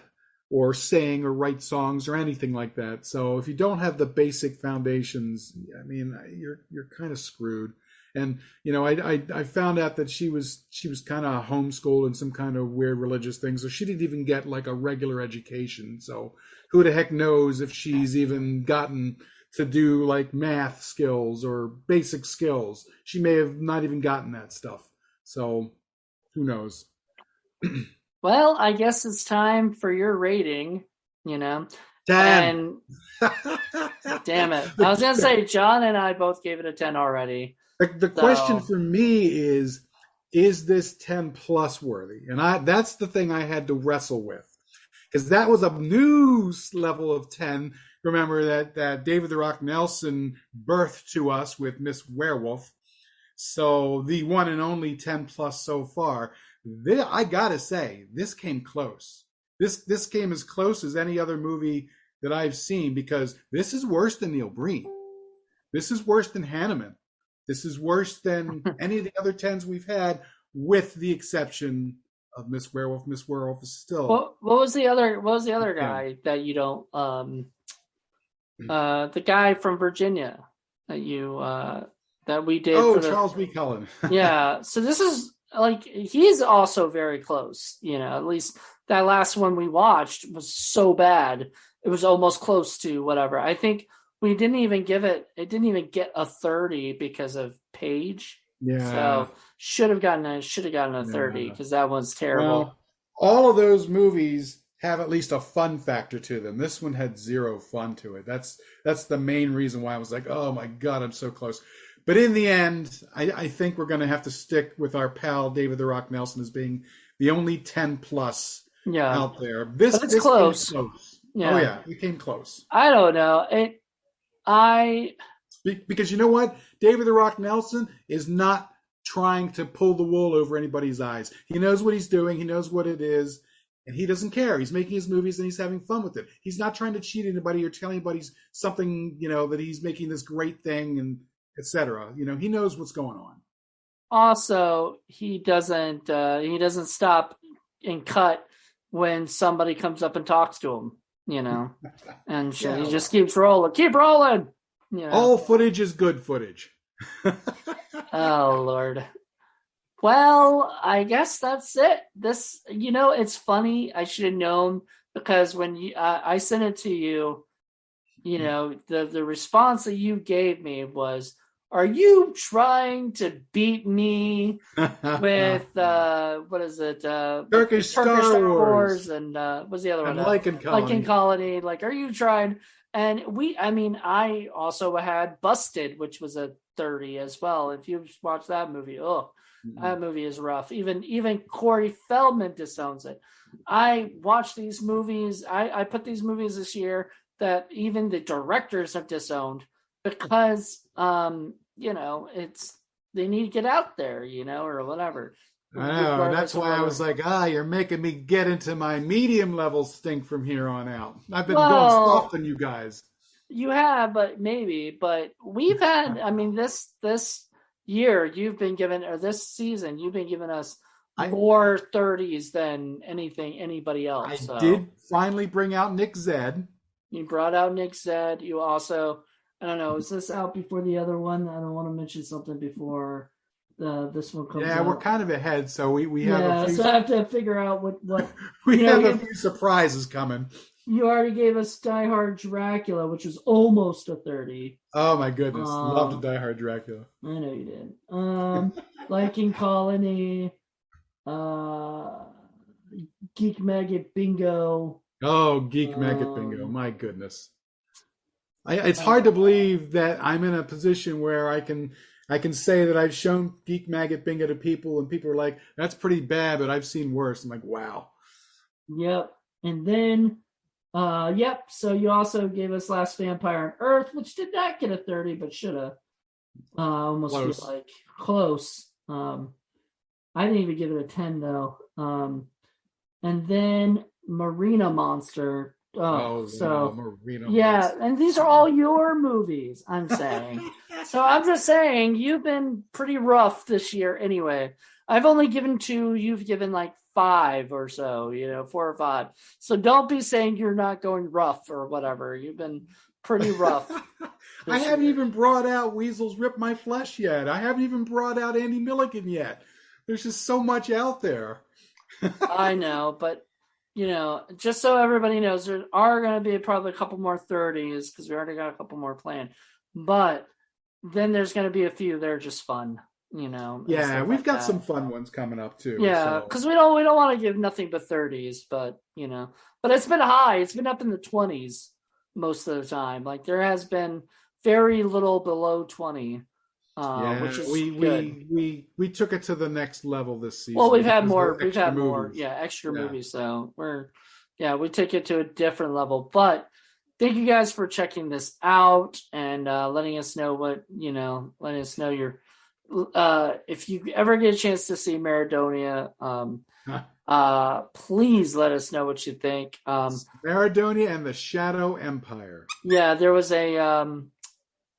there's been other podcasts that have talked about this. They've gotten a chance to see it, so they've talked about this. So we're not the first or only, but good. There's a significant rabbit hole on Reddit that goes into all kinds of discussions about all kinds of stuff. So if you want to go down that rabbit hole, that's the place to go. Yeah, there's a lot going on in that. So thank you guys for checking this out. Hopefully Mr. Moody will contact Miss Nova, whatever, and maybe he can get her on our show. How awesome would that be? Talk on Indie Film Cafe Spotlight. I'm sure you're on first name basis with her already, aren't you? I am actually following her on Twitter. I knew it. I just have to know what she's doing. I gotta know what she's doing because she's married now. She is. Things are.